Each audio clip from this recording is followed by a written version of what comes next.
Bienvenue en fait dans ce nouveau webinaire parce que là, on est sur le 7e rendez-vous de tous nos webinaires que l'on a commencé, toute cette série, cette nouvelle série de webinaires de 2023 que l'on a commencé depuis janvier. Et puis, bien évidemment, on va faire toute l'année 2023 comme ça. Il y a un sacré paquet de webinaires qui vont jusqu'à décembre de cette année. Vous pouvez revoir les replays, pardon, j'allais dire les replays sur la chaîne YouTube Christophe Valls Coach Academy. Ça, vous pouvez y aller autant que vous voulez.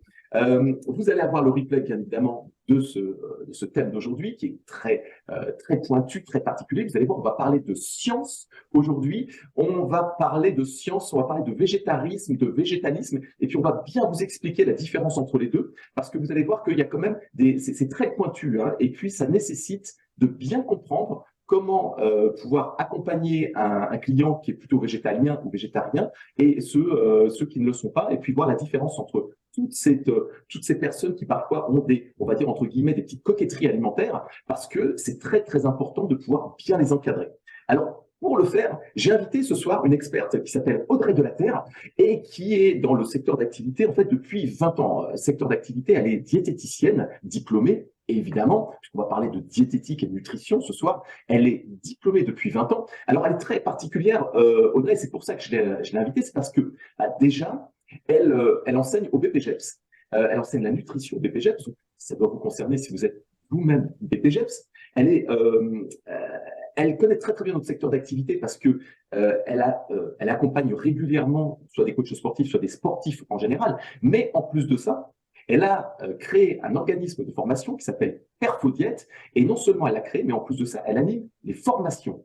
Et ce sont des formations sur la nutrition et notamment des formations sur la nutrition du sportif. C'est pour ça que je l'ai invitée parce qu'elle connaît très bien notre secteur d'activité et d'autant plus que Audrey a fait une préparation pour être, vous savez, pour les compétitions Miss Bikini. Donc, elle connaît très bien notre secteur d'activité, elle connaît très bien le secteur du sport en tant que diététicienne, c'est une spécialiste. Et en plus de ça, elle a intégré depuis peu de temps, elle a eu l'honneur d'intégrer depuis peu de temps les sapeurs-pompiers volontaires du Var et des Alpes-Maritimes en tant qu'experte en nutrition. Audrey, ce qu'elle fait aussi, c'est qu'elle a travaillé dans des labos, vous savez, qui font les préparations de compléments alimentaires pour sportifs. Donc, elle connaît aussi très bien tout ce qui est en rapport avec, vous savez, les protéines et les compléments alimentaires dédiés au sport. Donc ça, c'est vraiment, on a ce soir vraiment une experte en la matière. Audrey, donc, merci d'être présente, c'est super sympa.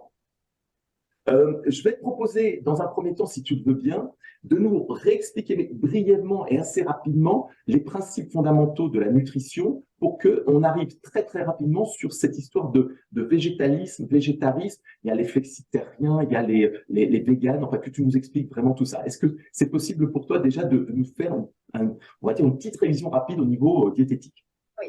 Déjà, je tiens tout d'abord à te remercier en tout cas d'avoir fait appel à mes services. C'est vraiment un plaisir de pouvoir collaborer avec toi, en tout cas. Donc, je vais faire un partage d'écran au niveau de la petite présentation que je vous ai faite. Merci en tout cas pour votre attention. Donc, on va commencer pour déjà, avant d'aborder le végétarisme et le végétalisme chez les sportifs, déjà de commencer à vous expliquer les besoins. Les besoins en macronutriments chez le sportif, tout confondu, toute discipline confondue. C'est-à-dire plutôt sportif d'endurance, sportif muscu, force, ou ça peut être les sportifs qui font de l'intervalle, comme par exemple le tennis, le foot, où on agit autant sur de l'endurance que sur de l'intervalle. Vous voyez, on travaille sur toutes ces disciplines. Donc, au niveau des besoins nutritionnels, donc c'est un tableau que je présente généralement en formation, qui vous permettent aussi de comprendre les disparités entre un sportif d'endurance et un sportif de force. Donc, encore une fois, c'est une généralité. Après, lorsqu'on fait du conseil personnalisé, on va adapter. On peut se retrouver même dans des situations où on est à l'écart un petit peu plus à 70, un peu moins 50, pour par exemple les glucides et le sportif d'endurance. Donc, c'est vraiment, encore une fois, quelque chose de très général, très général. Donc là, si vous voyez bien au niveau du tableau, donc chez les sportifs d'endurance, théoriquement, un sportif d'endurance devrait consommer, on va dire, au quotidien, entre 55 et 70% de l'AETQ. Vous allez me dire, mais l'AETQ, c'est quoi? C'est les apports énergétiques totaux quotidiens. Je vais vous expliquer concrètement de quoi il s'agit. Donc, par exemple, Christophe, on calcule ses besoins qui sont estimés à 3000. Parce qu'il dépense pour 3000 en moyenne dans une journée. Donc, ça veut dire que pour qu'il stabilise son poids, il faudrait qu'il mange aussi pour 3000 calories. Voilà. Donc, on va dire que Christophe Batz, il fait un sport d'endurance et donc il va devoir avoir dans son assiette 2000 calories et pour les glucides, c'est entre 55 à 70% de 2000 calories. Donc, il suffit simplement de prendre une calculatrice, de calculer 55 à 70% de 2000 pour avoir le nombre de calories attribuées pour les glucides. Et on fait ainsi pour les protéines. Donc, on va prendre 15%, donc 0,15 fois 3000, et on a la quantité de calories consacrée aux protéines. Et pareil pour les lipides. Ouais. Pour ce qui est des sports de force, vous voyez qu'il y a quand même une différence vis-à-vis des protéines. Vous voyez, des protéines, il y a un petit peu moins de glucides. Ça dépend encore une fois de la charge d'entraînement. Il est évident qu'entre un sportif de muscu qui s'entraîne 3 fois par semaine à un sportif qui fait de la muscu régulièrement dans l'année à raison de 5 entraînements par semaine, les besoins en glucides ne seront pas les mêmes. Voilà. En tout cas, on est théoriquement entre 50 à 55. On peut être à plus. On peut se retrouver à 60%, comme on pourrait être aussi à 45%. Donc, c'est là où on fait du cas par cas. Pour ce qui est des protéines, vous voyez qu'avec un sportif d'endurance, il y a plus de besoins protéiques chez un sportif de force que d'un sportif d'endurance. Et au niveau des lipides, on est pratiquement pareil. Après, encore une fois, on adapte. Donc là, ça vous donne une idée, voilà, on va dire des choses qu'il va falloir respecter chez un sportif. Pourquoi je vous parle de ça? Parce que tout à l'heure, quand je vais vous expliquer ce que comporte une alimentation végétalienne et végétarienne, il va falloir recouper par rapport à ce que je suis en train de vous dire aujourd'hui et voir si, en réalisant une alimentation végétalienne et végétarienne, on arrive à assouvir ses besoins. C'est surtout ça.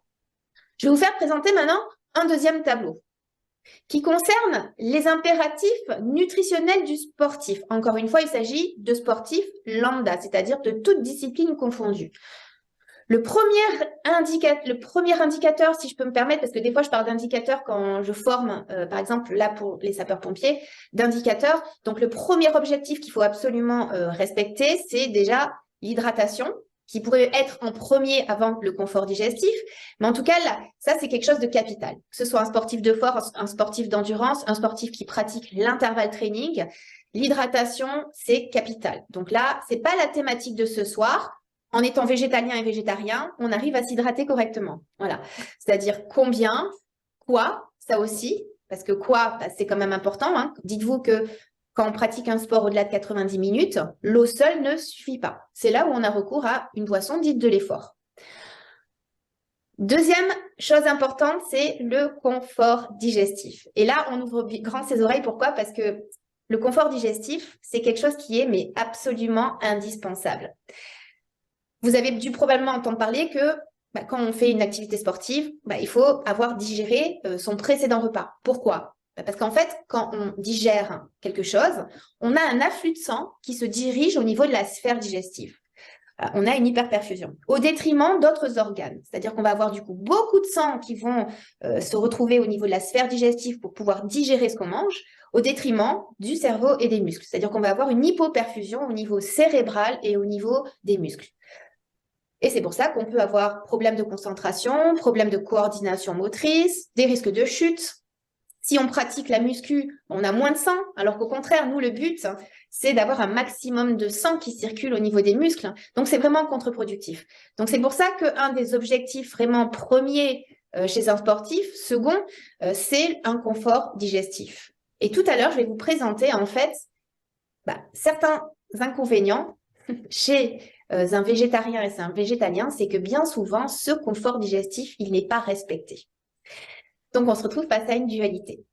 Troisième point important chez un sportif, c'est ce qu'on appelle la gestion des pertes électrolytiques. Vous allez me dire, mais qu'est-ce que c'est qu'électrolytique? C'est tout simplement les minéraux.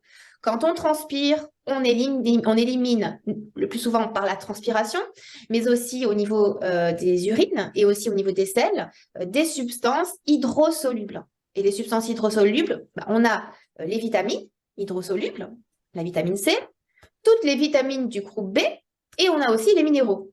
Donc un sportif qui transpire beaucoup, il va falloir compléter cet apport en apportant dans l'alimentation, dans les boissons, dans des produits diététiques pour sportifs, ces minéraux qu'on aura perdus et ces vitamines qu'on aura perdues. C'est là où on peut, en fonction du sportif et de son niveau aussi, c'est là où on a la possibilité de faire appel ensuite à des compléments alimentaires.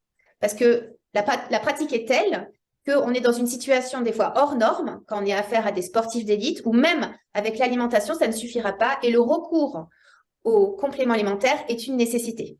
Le problème qui se passe actuellement, c'est que beaucoup de personnes se disent sportifs en faisant 2 heures de sport par semaine et automatiquement vont avoir recours à des compléments alimentaires, alors que personnellement, il faut d'abord travailler sur l'alimentation, le type d'entraînement, faire en sorte que ce soit régulier dans l'année et on va se poser la question si c'est nécessaire d'avoir recours à des compléments alimentaires. Mais là, on va dire que pour la thématique de ce soir, les pertes électrolytiques, la gestion des pertes électrolytiques, en ayant une alimentation végétalienne et végétarienne, on y arrive. Hein. 4e point, c'est la gestion des stocks de glycogène. Est-ce que Christophe, est-ce que tu sais ce que c'est que le glycogène? Est-ce que tu te souviens un petit peu? Oui, effectivement, le glycogène musculaire, c'est dès que j'entends glycogène, ça me fait penser à sucre, ça me fait penser à glycogène musculaire notamment. Ouais. Donc le glycogène musculaire, donc effectivement, le glycogène en général, quand j'en parle à mes patients ou à mes élèves, c'est votre réserve de glucose. Voilà. Donc vous avez une réserve de glucose qui se trouve à 2 endroits de votre corps. La plus grande quantité, elle se trouve au niveau des muscles et elle est dépendante de votre masse musculaire. Donc plus une personne a de la masse musculaire et plus elle a de réserve de glycogène. Et ensuite, on en a dans le foie. En termes de quantité, on va dire d'une façon très, très générale, on en a 400 grammes au niveau des muscles, c'est très général, encore une fois, et on en a environ une centaine de grammes au niveau du foie. Donc, ce glycogène-là, il est très important chez le sportif parce que c'est notre carburant. C'est notre carburant. Et il est dépendant de quoi au niveau de l'alimentation pour l'entretenir? Principalement des glucides, mais pas que. Les protéines aussi interviennent dans l'entretien des réserves de glycogène.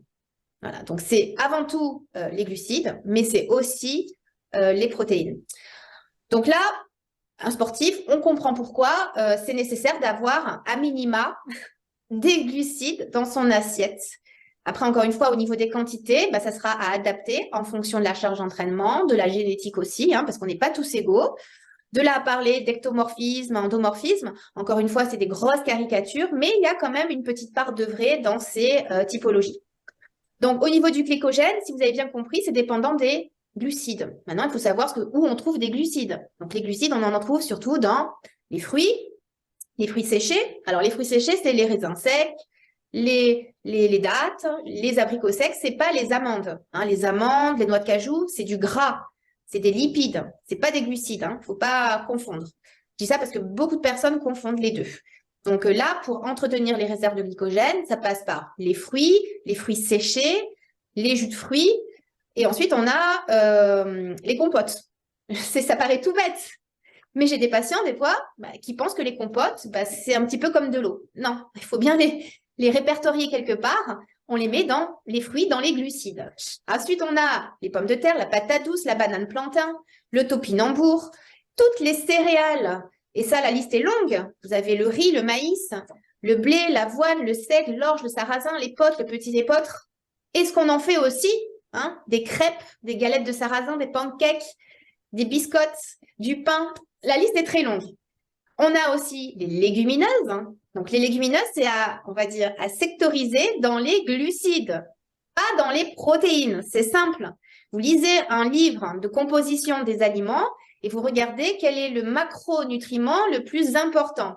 Quand vous regardez les lentilles, il y a beaucoup plus de glucides que de protéines. Donc, on va classer les lentilles, les pois chiches, les haricots rouges dans les féculents et non pas dans les protéines. Je dis ça parce qu'il y a beaucoup de problèmes sur les réseaux sociaux de fausses idées reçues par rapport à des personnes qui ne sont pas experts ou qui ont vraiment de la méconnaissance. Donc, il suffit de lire un livre de diététique. C'est pas plus compliqué. Et ensuite, on a, comme glucides, le sucre, qu'on en fait du sirop, de la confiture. Donc, vous voyez, les glucides, il n'en manque pas. Sauf si on fait un régime cétogène. Là, c'est un peu problématique. Quand on fait une pré-compétition, une sèche, c'est sur ce levier qu'on va agir en diminuant toutes ces glucides que je viens de vous citer, d'accord? Mais chez un végétarien et végétalien, on va voir au travers de la définition que dans l'alimentation, on a suffisamment de glucides, et des fois trop, si on ne bouge pas assez son popotin. Donc là, on peut dire qu'au niveau de l'indicateur 4, la gestion des stocks de glycogène, elle est assurée. Par contre, c'est le dernier point, la gestion des pertes protéiques. Et là, ça va poser problème. J'ai ouvert une petite explication, en fait, très rapide, pour pas trop compliquer les choses, parce qu'en général, quand je donne un cours sur les protéines, ça dure 3 heures. 3 heures. Parce qu'il y a beaucoup, beaucoup de choses à dire. Donc déjà, premièrement, on a vu tout à l'heure qu'il y avait quand même une différence de besoin entre un sportif d'endurance et un sportif de force. Le sportif d'endurance en a besoin moins qu'un sportif de force, d'un point de vue quantitatif. Je vous parle de quantitatif. Je donne un exemple. Par exemple, Christophe, il s'entraîne, 4 fois par semaine.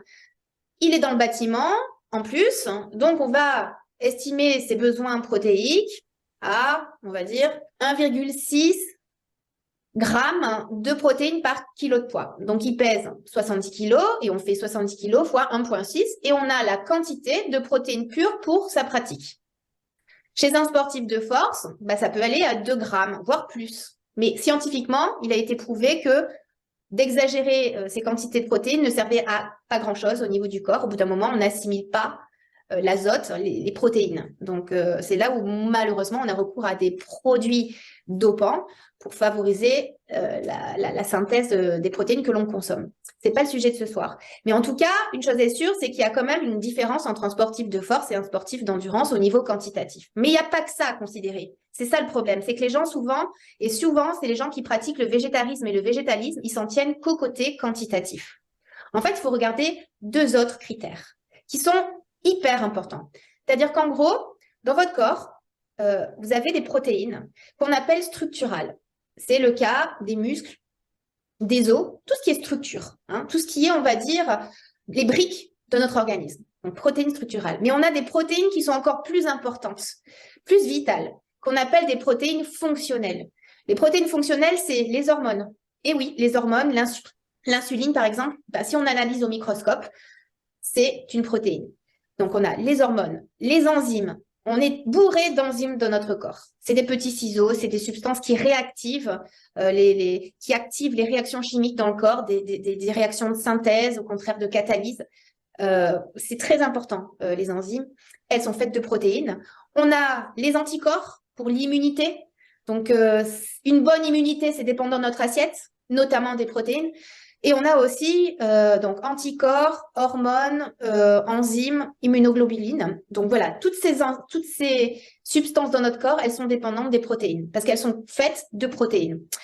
Donc, en partant de ce principe, dites-vous qu'on n'a pas de réserve de protéines dans notre corps. On a des réserves de glucides. Tout à l'heure, je vous parlais du glycogène. C'est une réserve, c'est-à-dire que si un jour, un sportif ne consomme pas de pain, pas de féculents, pas de fruits, qui fait un peu du cétogène, c'est pas grave. Pourquoi? Parce qu'il va taper dans ses réserves de glycogène. OK. Les graisses, c'est pareil, les lipides. Si un jour, un sportif ne consomme pas de lipides, c'est pas dramatique parce qu'il va taper dans ses réserves. Et du gras, je peux vous dire qu'on en a. Si, par contre, on ne mange pas un jour des protéines, on n'a pas de réserve. On a des besoins à un instant T, à chaque repas. Et si on n'en apporte pas, à terme, je ne dis pas ça sur un jour, mais si on prend l'habitude chez un sportif de ne pas avoir ce rituel d'avoir des protéines au quotidien, on est vers le catabolisme musculaire. Vous voyez? Alors, c'est super intéressant, on t'écouterait pendant des heures, franchement, moi, ça me passionne parce que c'est de la science, quoi. Il nous reste encore quelques minutes pour maintenant voir, si tu veux bien, la partie, qu'on puisse comprendre ce qu'est le végétalisme, le végétarisme, les différences avec vegan, c'est flexitarien, rapidement, et puis que tu puisses nous expliquer comment est-ce qu'on prend, nous, en tant que coach sportif en charge, quelqu'un qui est végétaliste et quelqu'un qui est végétarien, pardon. Oui, complètement. Donc oui, donc pour finir en gros, il n'y a pas que le côté quantitatif, il y a aussi une autre notion, je te coupe, et après on passe, parce que c'est capital, c'est la notion de biodisponibilité. Et ça, il faut la prendre en considération. Et enfin, le dernier, c'est la digestibilité. Les protéines végétales n'ont pas la même digestibilité que les protéines animales. Voilà, c'est scientifique. En gros, les protéines animales et sous-animales viande, poisson, œufs, coquillages, crustacés, les laitages, le fromage, la whey, la protéine de lactosérum. Ce sont des protéines qui permettent d'entretenir tout ce que je viens de vous dire, les enzymes, les hormones, les anticorps, la masse musculaire, la masse osseuse. Voilà. Alors que les végétales, ça ne se substitue pas, ça complète. Voilà. Donc du coup, maintenant, on en est à ce qu'on était en train de dire au niveau des définitions. Donc il y a vraiment une différence entre les deux. Bien souvent, en pratique, je vois, et moi j'ai été végétarienne pendant 5 ans, donc j'ai pratiqué le végétarisme. Ça m'a posé beaucoup plus de problèmes qu'en étant omnivore aujourd'hui.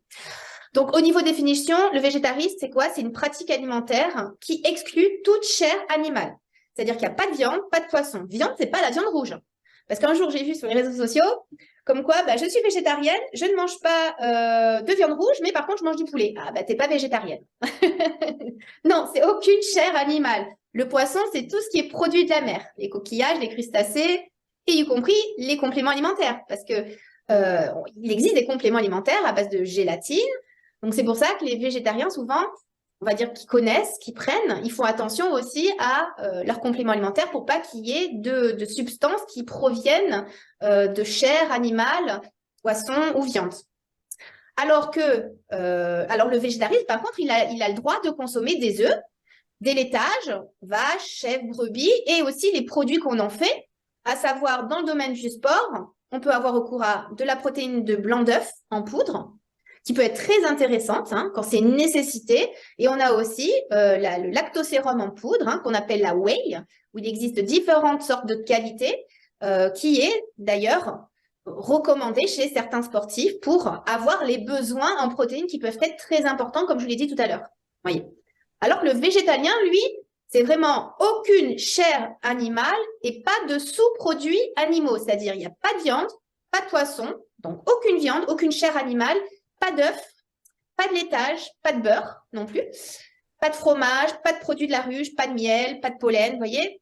Donc, on est sur un système alimentaire très restrictif. Et par expérience, et par mes études passées aussi, j'avais appris au travers d'un naturopathe, parce que je suis aussi naturopathe, mais je ne le montre pas trop en avant parce que c'est vrai qu'actuellement, c'est un peu sectaire.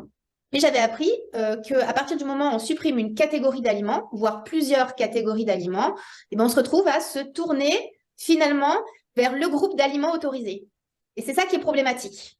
Parce que si on se tourne vers le groupe d'aliments autorisés, si on n'a pas un minima de connaissances en nutrition, on peut se retrouver avec une hyper-consommation de féculents, donc de légumineuses, de choses qui sont autorisées dans le végétalisme, de fruits, de légumes, et on va se retrouver avec des dégâts digestifs. Alors, qu'est-ce qu'on a dit tout à l'heure? Le confort digestif, il faut absolument le préserver. Vous voyez? Donc, le végétalisme, on supprime pas mal de catégories d'aliments. Voilà. Donc, voilà la différence des deux. Et si je peux dire au niveau des compléments, un végétalien ne peut pas consommer de produits diététiques comme la whey parce que c'est issu du lait. Voyez. Par contre, il peut avoir recours aux protéines en poudre végétales. Là, il n'y a pas de souci. Donc, voilà la différence. Et par expérience, un végétarien souvent arrive facilement à être végétalien. Pour diverses raisons éthiques, sur des conceptions un peu de santé, mais on y arrive facile. Et ça, c'est le risque. C'est vraiment le risque parce que si on est un omnivore, si on est un végétalien sans être sportif, ça pourrait le faire, encore que. Mais quand on est vraiment sur du très haut niveau, le végétalisme au début, ça va très bien se passer pendant des mois, des années, en fonction des réserves. Mais après, au bout de 5 ans, là, on peut arriver à vraiment des gros problèmes de santé. Après, il y a toujours des cas particuliers.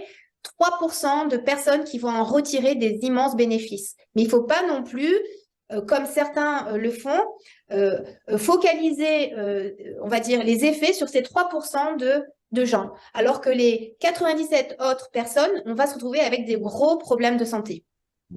Et ça, on ne nous le dit pas souvent. C'est-à-dire qu'on met en avant les personnes qui sont végétariennes ou qui sont végétaliennes. Et puis, par contre, on parle pas forcément des méfaits. Est-ce que tu pourrais nous préciser par rapport à un sportif là qui serait végétarien dans un premier temps et végétalien dans un deuxième temps les différents. Ah oui, il y a les véganes aussi. Si tu peux préciser cette notion-là juste avant de rentrer dans le vif du sujet, Oui. c'est-à-dire vraiment le côté sportif.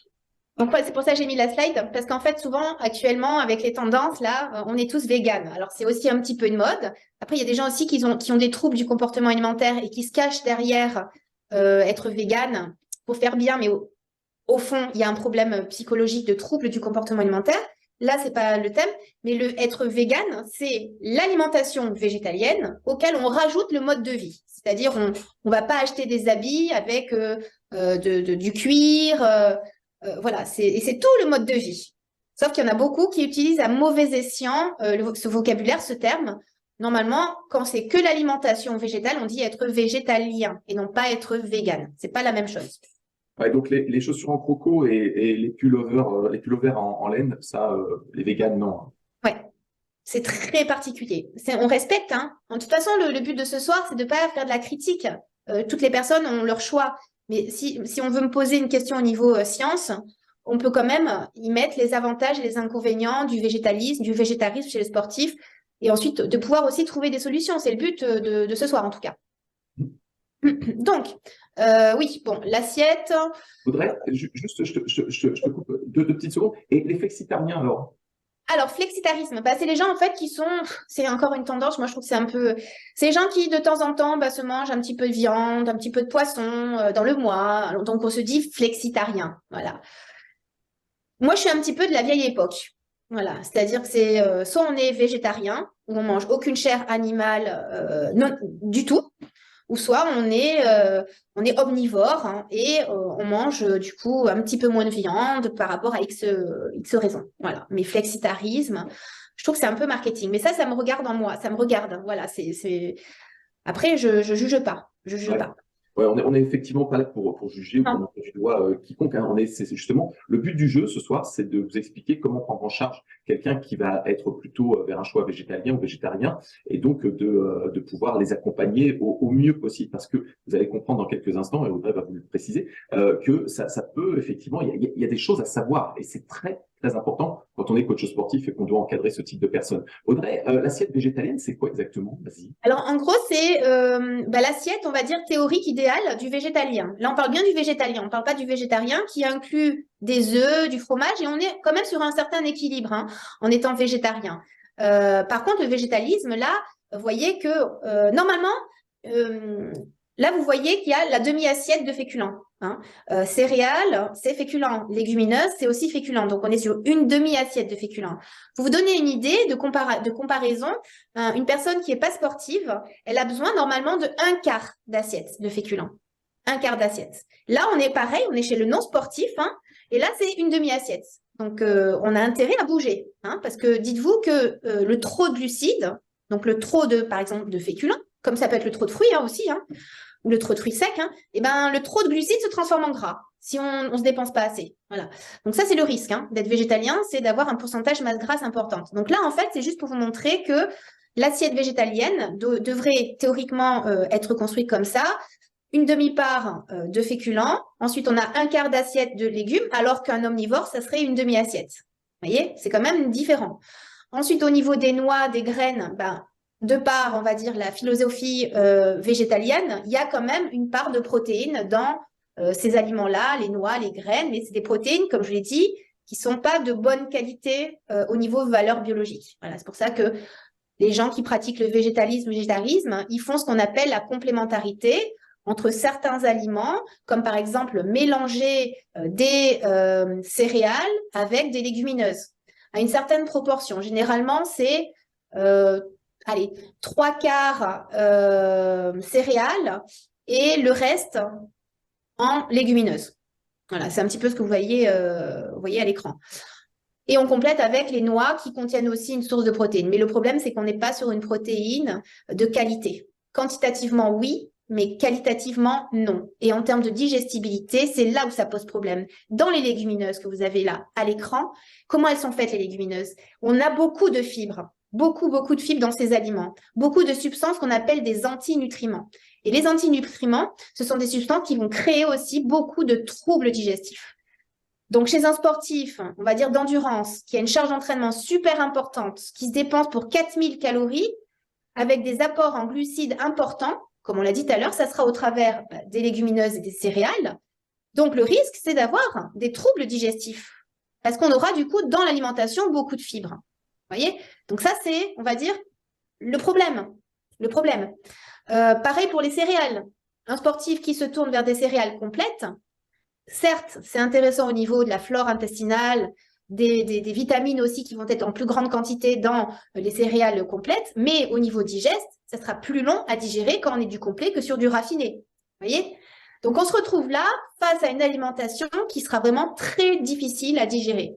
Donc, si notre première condition, comme on l'a dit, c'était le confort digestif, ben là, je peux vous prouver A plus B que ça va être compliqué.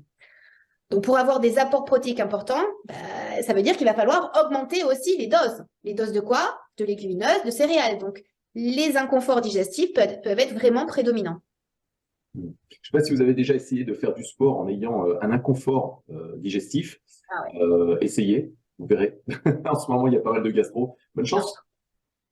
Et après, il y a aussi les produits qu'on en fait, hein, c'est-à-dire les barres de céréales véganes, bien souvent, qui sont faites avec de la farine de pois chiche. Attention, avant un sport, il faut, en tout cas, moi j'avais appris pour être diététicienne du sport qu'il y avait vraiment une règle importante chez un sportif, c'est ce qu'on appelle l'entraînement nutritionnel, c'est-à-dire de tester des produits diététiques, les barres, avant un effort, avant une compétition. Parce que on peut avoir les boyaux complètement perturbés, en tout cas. Est-ce que je continue, Christophe, sur les avantages et les inconvénients comme tu me l'as soumis? Ah oui, s'il te plaît, ouais, est-ce que tu pourrais nous donner les... Ouais, c'est génial, merci. Donc voilà, de façon très globale, encore une fois, je vais vous présenter les avantages du végétarisme et du végétalisme. Donc si on part du végétarisme, il y a beaucoup de similitudes avec le végétalisme. Donc déjà, c'est une alimentation qui est, je dis bien généralement, parce que moi je connais un végétarien qui mange que des pizzas. Donc là, en général, c'est des gens qui se tournent vers la filière bio, les magasins bio, donc où il n'y a pas beaucoup de produits industriels. Donc souvent sur les étiquettes, il n'y a pas beaucoup de E, il n'y a pas beaucoup d'additifs. Donc c'est quand même gage de qualité dans la mesure où ces E, ces additifs, créent beaucoup de problèmes de santé à l'heure actuelle, notamment les cancers. Et notamment aussi l'hyperactivité chez les enfants, les problèmes d'immunité, maladies auto-immunes.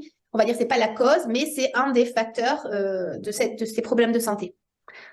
Ensuite, quand on est végétarien, c'est sûr qu'on a, je dis bien généralement, il faut mieux reformuler bien, moins de risques d'avoir des cancers, notamment cancer du côlon. Pourquoi? Parce que les gens qui mangent beaucoup de viande en grande quantité, en fait, dans la viande, ça peut augmenter ce qu'on appelle l'homocystéine. Et au contraire, d'un point de vue prévention santé, il ne faut pas avoir trop d'homocystéine dans le sang. Et la viande apporte beaucoup d'homocystéine. Donc, du coup, il faut faire attention. Après, il y a aussi ce qu'on appelle les viandes transformées, comme les knackis, les nuggets, toutes ces viandes-là, les poulets de dinde, les jambons de dinde, alors c'est soit du jambon, soit de la dinde, c'est du transformé. Et là, il y a beaucoup c'est ça qui peut créer chez certaines personnes des cancers au niveau de la sphère digestive. Ensuite, les avantages, en étant végétarien, c'est que c'est vrai que si on respecte bien l'alimentation végétarienne, il y a pas mal de fibres. Donc, ça peut être intéressant quand on n'est pas un grand sportif, pour avoir un bon transit, une bonne flore intestinale. Par contre, si on est un sportif, attention, on n'est pas des herbivores non plus. Il nous en faut, mais pas non plus de façon exagérée. Qu'est-ce qui peut nous apporter ce végétarisme? Beaucoup d'antioxydants. Je dis bien en général, si on a des bonnes bases en nutrition, de par la qualité des huiles. Les huiles, ça, c'est vraiment fondamental de mettre le prix dans les huiles.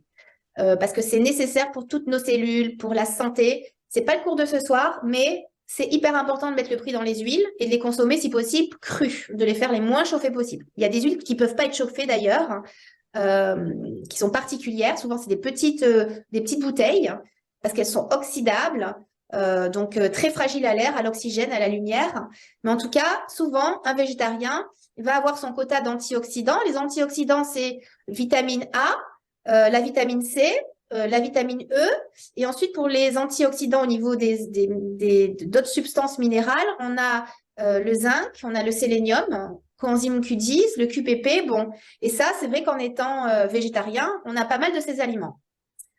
Ensuite, ça c'est important, le fait d'avoir beaucoup de légumes, on a une alimentation qui est quand même, je dis bien, basifiante, donc ça permet de tamponner les substances acides produites durant un effort notamment. On a un bon équilibre entre les différentes graisses, entre les graisses saturées, monoinsaturées, polyinsaturées. On a une grande diversité et souvent, ça permet aussi de tester différentes techniques culinaires qu'on n'a pas forcément l'habitude de rencontrer.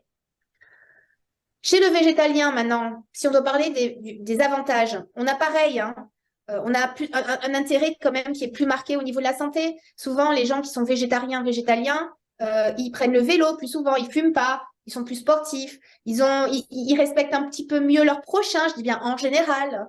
Voilà, ils ont quand même une philosophie qui est quand même intéressante d'un point de vue santé, prévention santé.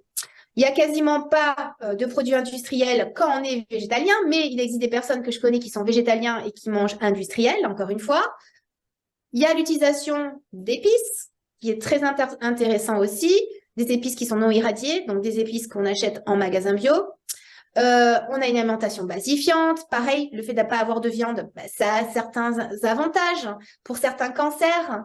On a quand même beaucoup de graisses de type insaturé, parce qu'il y a beaucoup d'huile, de graines, et très peu de fromage, laitage, parce qu'il n'y en a pas de viande. Et tous ces aliments-là sont riches en graisses saturées, vous voyez.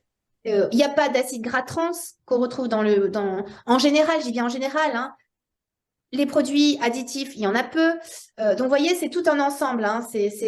On peut être végétalien, fumer, hein. Encore une fois, j'essaye d'être très généraliste. Voilà pour les avantages. Voilà.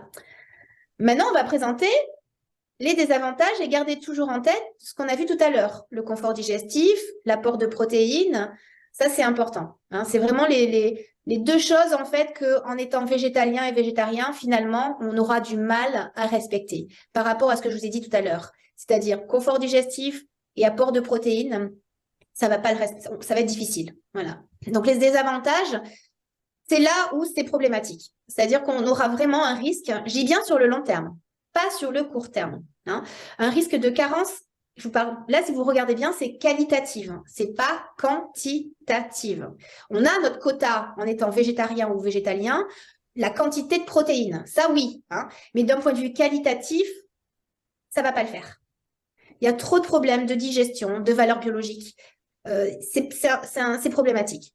Ensuite, en étant végétarien, on a un risque, hein, je vous marque bien, un risque de carence en cholestérol. Le cholestérol, dites-vous que c'est une molécule qui est vitale. On ne peut pas vivre sans. Le cholestérol, en fait, c'est une substance qu'on a uniquement au niveau animal.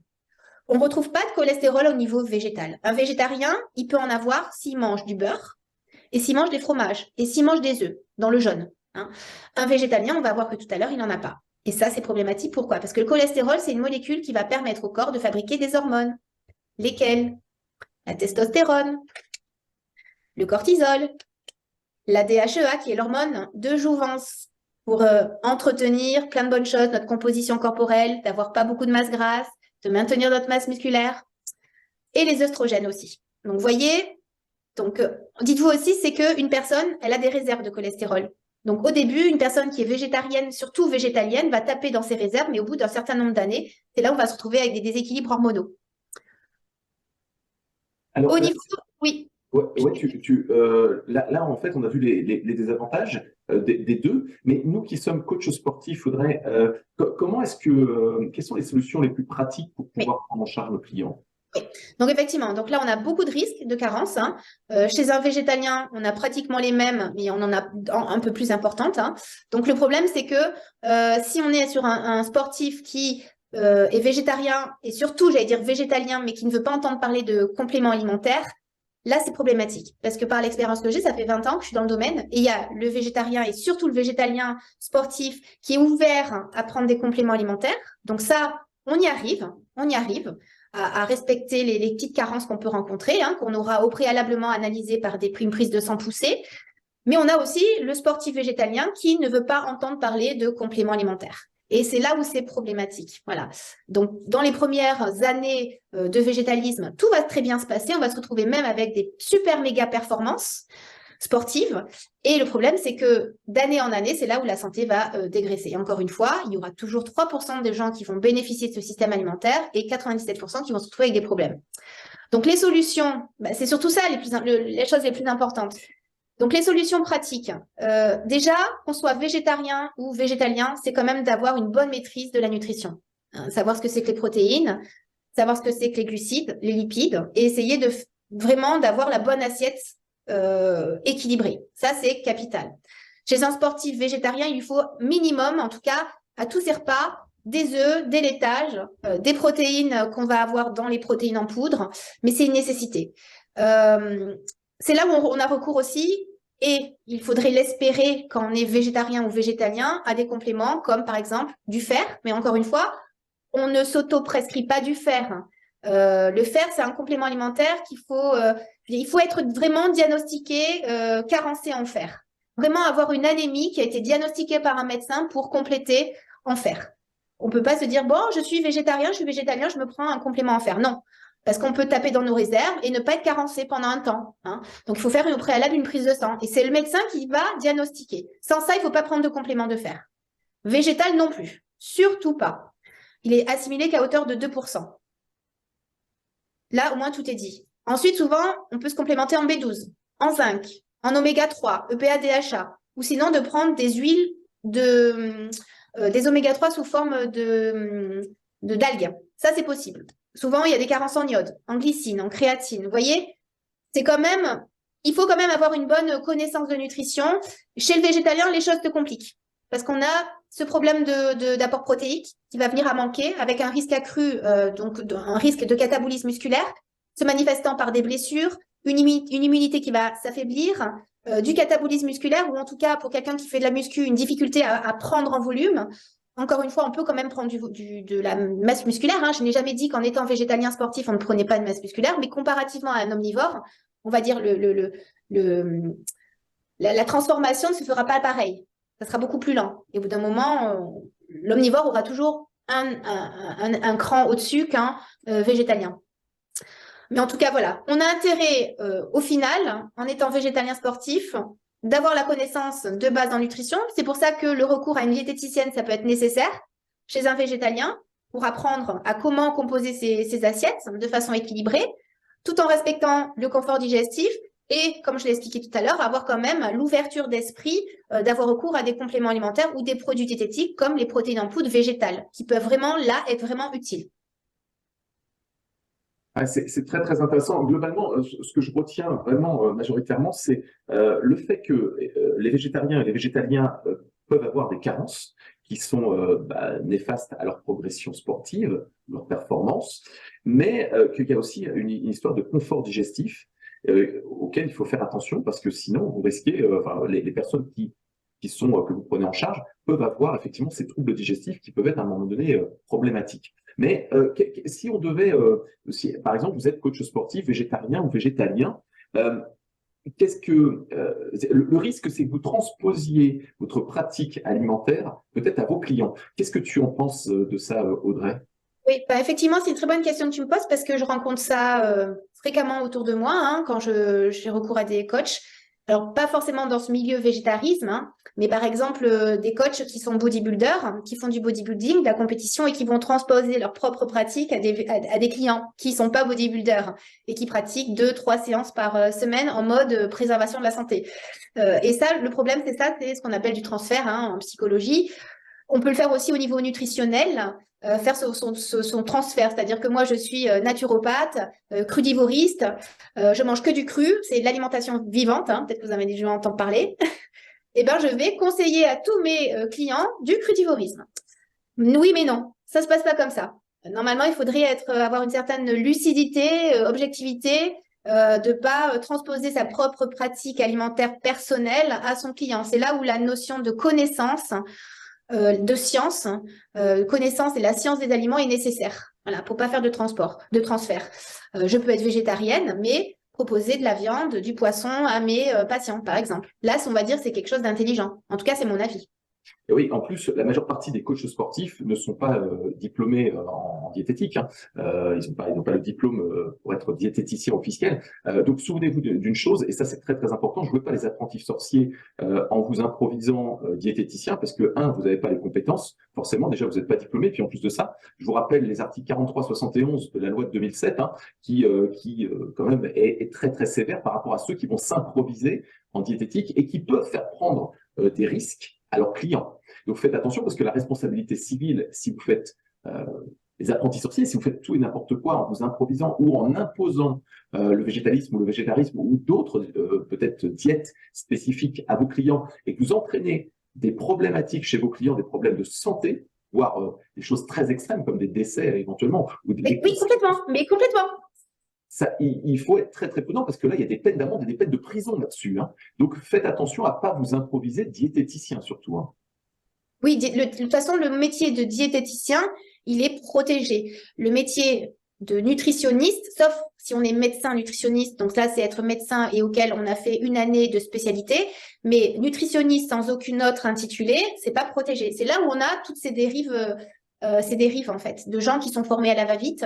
Moi, je forme des gens qui sont pas forcément diététiciens, je forme des diététiciens, je forme des non-diététiciens, mais en tout cas, le contenu des cours est différent. Et ça, je suis obligée de le faire parce que je suis soumise à des contrôles tous les ans par la directe. Maintenant, je suis Calliope, pareil. Maintenant que je vais être certifiée, je suis certifiée CPF pour les diététiciens, j'ai des contrôles. Donc, il faut pas que je fasse du n'importe quoi. C'est aussi mon image et je veux pas non plus former des gens et qu'ils aient des problèmes à leur tour avec leurs clients. Donc, les choses sont claires. Mon discours avec un diététicien sera pas le même avec un élève qui est coach sportif dans le domaine du sport. Le but, c'est de comprendre que chacun a sa place. Ça va être comme ça. Un sportif, tôt ou tard, va parler de nutrition. Ou ça sera inversement un client qui va devoir parler tôt ou tard à son coach de nutrition. Donc, c'est une nécessité pour moi d'introduire la nutrition lorsqu'on est coach sportif, mais il faut le faire de façon intelligente. Par une formation, que ce soit avec moi ou avec une autre, mais au moins une formation qui soit sérieuse. Et de ne pas jouer à l'apprenti sorcier en respectant tout simplement le cadre déontologique. Ouais, le but effectivement, hein, là, c'est pour ça qu'on passe un petit peu de temps là-dessus, c'est que on est là pour vous informer, on est là pour vous aider à prendre en charge vos clients, mais on n'est pas là pour vous inciter à contrecarrer en fait vos compétences, à aller au-delà des compétences qui vous sont offertes, des prérogatives qui vous sont offertes par le diplôme. Si vous êtes juste coach sportif, vous n'aimeriez pas, vous d'ailleurs, parfois que quelqu'un qui n'est pas coach sportif puisse intervenir, parce que souvent vous me le dites, oui, ça peut être dangereux pour le client d'avoir quelqu'un qui n'est pas formé et qui n'est pas diplômé coach sportif. Bien, pour les diététiciens, c'est la même chose. Quelqu'un qui n'est pas diplômé en coaching sportif ne devrait pas s'improviser coach sportif et quelqu'un qui n'est pas diplômé en diététique ne devrait pas s'improviser diététicien. La logique, elle est comme là, elle est comme ça, si vous voulez. Et étonnamment, il y a beaucoup aujourd'hui de coachs sportifs qui s'improvisent diététiciens en proposant des plans alimentaires, des plans diététiques à leurs clients. Bien. Ouais. Oui, il faut vraiment faire attention, complètement, parce que des fois, moi, je passe derrière ces coachs et en fait, il y a beaucoup d'erreurs. Donc, il faut vraiment, vraiment être prudent et encore une fois, être dans le conseil général. Voilà. Moi, ce que je forme, c'est d'apprendre à mes élèves à créer leur propre méthode d'accompagnement alimentaire en étant sur du conseil général et non pas sur du grammage. Et je peux vous dire, c'est ça qui marche. C'est du conseil général parce que les gens, ils savent pas ce que c'est qu'une carotte, ils savent pas ce que c'est qu'une protéine. Ils vont vous dire que les protéines, on en a dans les légumineuses, dans les lentilles. Non, hein, c'est avant tout des féculents, des glucides.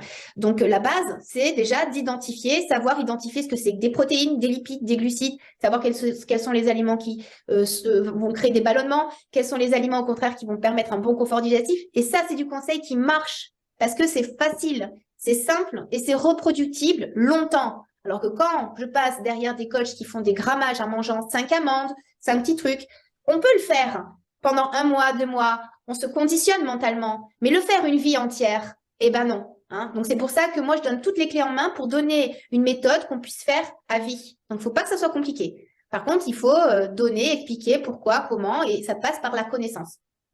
C'est pour ça que ce que tu as créé dans ta méthode avec Perfodiète, c'est une méthode sur une centaine d'heures, 100 heures, hein, je crois, de formation à distance, qui permet justement de bien maîtriser tout ça et d'accompagner correctement sans aller à l'encontre de la loi vos clients. Complètement. C'est entre 100 à 144, ça dépend le format d'apprentissage, mais c'est bien ça. Ah, c'est très, très intéressant. Là, c'est hyper passionnant parce que c'est de la science, c'est de la chimie, c'est de la science, mais on peut vite tomber dans des travers. Hein. Alors oui, alors c'est pour ça, moi j'en parle hein, dans la formation, on aborde tous les travers aussi, pour avoir, on va dire, une certaine culture. Donc savoir les techniques un peu farfelues, par exemple le végétalisme, le crudivorisme. C'est nécessaire quand on a affaire à un métier autour de la nutrition de connaître tout ce qui se fait. Le régime OMAD, One Meal a Day, en quoi ça consiste. Donc ça, on l'aborde en formation parce que c'est nécessaire. Un petit peu comme on a fait ce soir, en présentant très rapidement les avantages, les inconvénients, mais il est évident que dans la formation, on profine plus, hein. On est vraiment dans le détail, hein. Ah bah oui, parce que là on a passé 45 minutes là-dessus, c'est déjà ultra passionnant, mais s'il y a 100 heures de formation derrière, tu dois rentrer dans des détails qui sont hyper pointus, quoi. C'est nécessaire. Pour pas avoir de fausses idées reçues sur ce qu'on entend, en fait. Il y a tellement de fausses idées reçues, de téléphones arabes, c'est-à-dire qu'on a dit une information, ça se transforme, en fonction des filtres, hein, de chaque personne, que là, du coup, en ayant la connaissance du corps humain, de la physiologie, la connaissance des aliments, où on peut pas aller à l'encontre, en fait.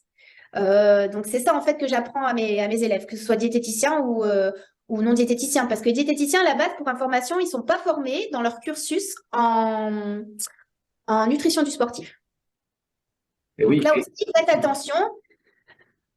ils passent sur des DU, des DUT, Alors, oui. spécialité biologie appliquée ou génie biologique, option diététique, je crois, quelque chose comme ça.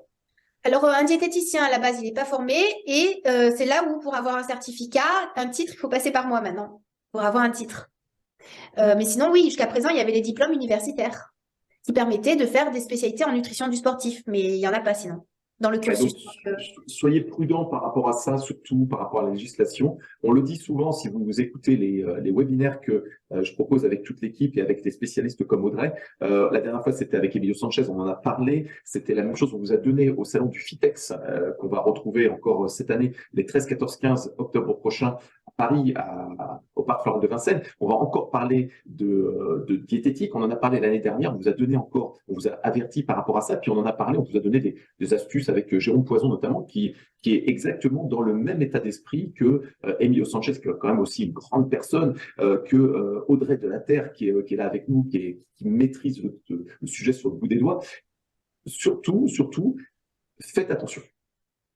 Ayez des connaissances, faites attention à la façon dont vous prenez vos clients en charge, faites attention à ce que vous pourriez leur imposer, qui pour vous est peut-être bon, mais qui pour eux peut être néfaste. On ne peut pas s'improviser, surtout au niveau du domaine de la santé, au niveau de la diététique, la nutrition, comme pour le coaching sportif. On ne peut pas s'improviser professionnel.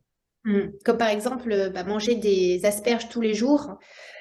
Chez certaines personnes, on peut créer des calculs d'acide oxalique. Donc, il faut faire attention. Attention.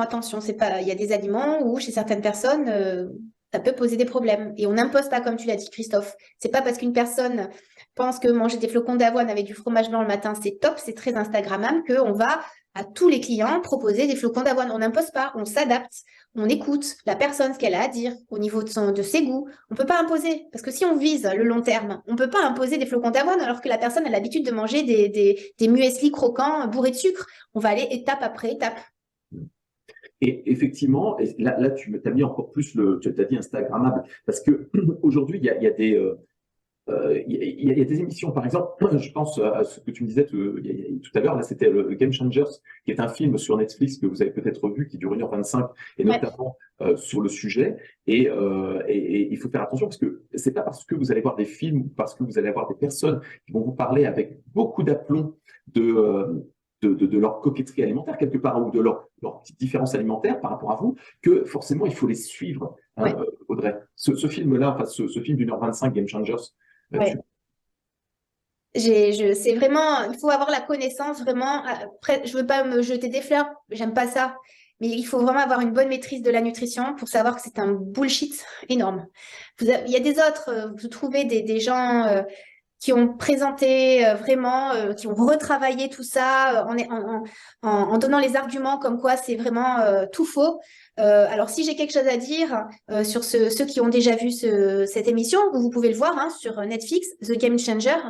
En fait, ils partent juste du principe qu'une personne qui est végétalienne, elle a en gros une augmentation de ses performances sportives. Sauf qu'on oublie de savoir dans cette émission la durée, depuis quand la personne s'est mise à pratiquer le végétalisme, depuis quand. Si c'est depuis quelques mois, c'est normal d'avoir des performances parce qu'on a toute une énergie en fait qui est on a moins de travail, de mélange alimentaire, ce qui fait qu'on a une énergie qui est augmentée au niveau des performances physiques. Le problème, c'est qu'on ne montre pas dans ce film, à J plus 5 ans, J plus 6 ans, les problèmes du sportif végétalien. On prend le film juste à un moment donné. Voilà, c'est pas scientifique. Après, il est évident qu'il y a des choses qui sont réelles au niveau du sang. Alors, il joue sur le fait que, en étant végétalien, on a plus le sang fluide. Mais encore une fois, ça s'explique effectivement. Ça peut s'expliquer comme quoi une personne qui mange de la viande tous les jours, matin, midi, soir, sans légumes, accompagné de frites, il est évident que le sang il sera plus épais, hein, parce qu'il aura moins de légumes qui présentent des acides. Mais on peut continuer à avoir un sang fluide en étant omnivore et en mangeant pas de la viande tous les jours, sauf que c'est pas scientifique. Voilà, c'est pas le thème de ce soir, mais il faut avoir une analyse, hein, une façon de penser pour voir que c'est du gros bullshit. Voilà. Ouais, donc méfiance. Bon, et ben, Ouais. c'est top. Merci en tout cas beaucoup pour toutes ces explications. On a été vite parce qu'il fallait qu'on Oui. c'est compact, hein.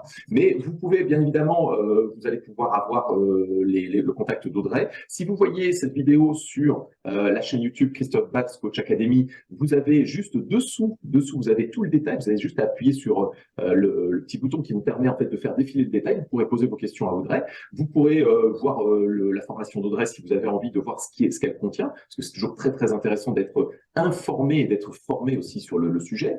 Nous, en ce qui nous concerne, on se retrouve la prochaine fois avec un webinaire exceptionnel sur ChatGPT. C'était pas prévu, ChatGPT, c'était pas prévu du tout, mais on se retrouve le 3 mai, c'est le mercredi 3 mai à 22 h avec 4 astuces de fou pour les coachs sportifs. C'est l'avenir. Hein. Comment? C'est l'avenir. Ah mais c'est un truc de dingue. Moi, j'arrête pas d'utiliser ce truc. C'est énorme. Et c'est vrai que ceux qui sont un peu, qui vont pas prendre le train en marche, encore une fois, malheureusement, ceux qui vont pas prendre le train en marche par rapport à cette nouveauté qui est une révolution totale, vous allez vous faire prendre des parts de marché, vous allez, par rapport aux concurrents qui, eux, vont être vraiment dans le train qui file vers l'avenir et vous allez rester sur le quai de gare. Donc, surtout, essayez d'être le plus présent possible à ce webinaire qu'on va vous présenter avec Erwan Pasté, qui est une pépite. Vous allez voir, il maîtrise aussi, comme Audrey, dans sa, si vous voulez, dans son domaine, il maîtrise en fait tout ça. Je vous montrerai aussi, vous allez avoir plein de démonstrations, mais des trucs ultra épatants. Et puis, on continue bien évidemment avec tous nos webinaires que vous pouvez retrouver sur la chaîne Christophe Batz Coach Academy et sur le site www.christophe-batz.com avec tous les rendez-vous. Vous pouvez vous inscrire, vous avez les replays, vous avez tout ce qu'il faut. Et vous pourrez revoir évidemment le replay d'Audrey pour savoir, pour comprendre, pour peut-être revoir des choses que vous avez peut-être loupées. En tout cas, merci beaucoup pour votre confiance. Merci Audrey. Merci à tous d'être restés parmi nous et d'avoir suivi ce nouveau webinaire. À très très bientôt. On vous embrasse. Ciao. Merci beaucoup. Bonne soirée.